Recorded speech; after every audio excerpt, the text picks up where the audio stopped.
I had a lot of fun growing up in Norfolk, Virginia in the 80s, but there were just a few things that kinda sucked because I was Filipino.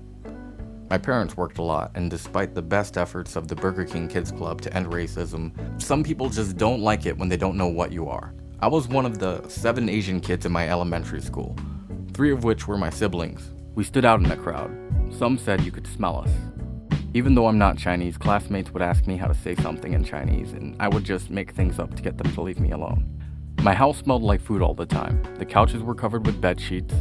We had unconventional home remedies, like one time I had a ringworm that my parents cured with coconut ashes. I wasn't good at sports because the national sport of the Philippines is karaoke.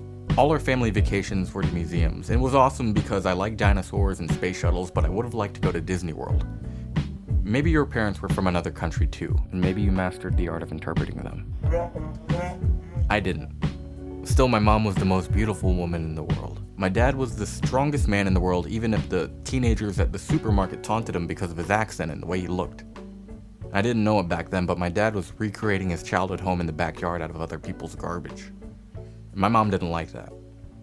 I try not to think about being a kid too much. There were happy times, and when they weren't so happy, I got through it by drawing pictures. I'm older now and it's not the 80s anymore, so what I am is less of a concern.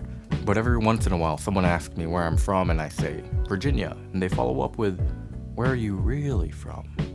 And I tell them where my parents are from, the Philippines, and they say, oh, it just bothered me that I didn't know what you were. And I say, I'm a human being, damn it. But inside I'm really thinking, what am I? And I've been asking myself that question for the longest time. And I still don't have an answer. But then I think about my family and remember it doesn't matter what I am to anyone else. We'll always have each other's backs because we can't afford not to.